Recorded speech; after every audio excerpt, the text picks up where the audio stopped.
Hello and welcome to another MCO market update on Link. The Link chart has now reached this $10.71 level here around the $11 mark. You know, we talked about that in the last video, that this would be the next target and that the downside move was still looking incomplete. I mean, now it kind of it does look complete also on the smaller time frame. So I'm ready for a bounce from this region, potentially a reversal to start the C wave to the upside in yellow wave B, which can take us, well, higher towards potentially, I just need to correct that, around about the $47 area or so.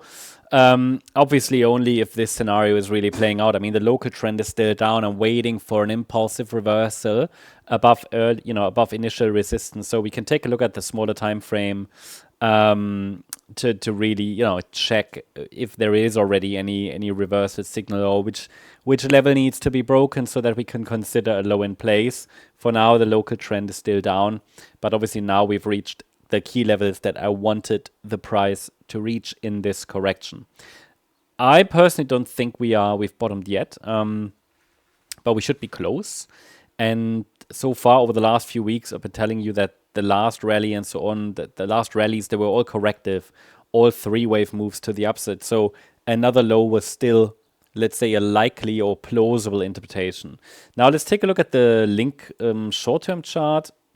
So now that the price has indeed reached those downside targets, have we bottomed already? Well, there are different wave counts that could apply here, but I can still make a case for one more low. In that case, the next support zone would be around, or support area, would be around $8.64 to $8.93. In this, larger correction here, the 61.8 retracement, definitely a key level to watch. For now, we're just testing initial resistance between 11.55 and 12.55. So this would really be the initial resistance area. Now, don't think that necessarily a break above that level will be necessarily too meaningful, but it would be a first break above initial resistance to indicate that the local trend, which is currently down, might be turning to the upside, and the momentum is shifting, right? That would be the first signal. I mean, until we break above 12.55, there isn't even a signal on a smaller time frame that would suggest that a local low has been established. We shouldn't even start to think about, is a low in.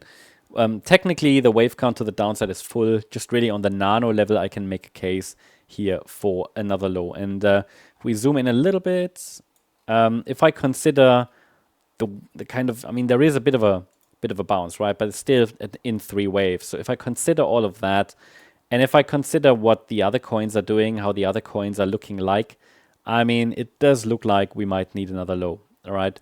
I'm considering that this here could be an ending diagonal to the downside, in which this third wave is a three-wave move, right? The wave one does actually look like 5, but I can also count it like A, B, C in 1, and then we have A, B, C in 2.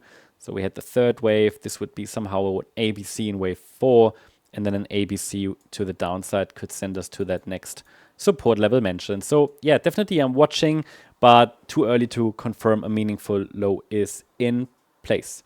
That's the update about Link. Hope you liked the update. If you did, please hit the like button, leave a comment, and subscribe. And if you really like the content, then please check out the channel membership. Thank you very much. Bye-bye.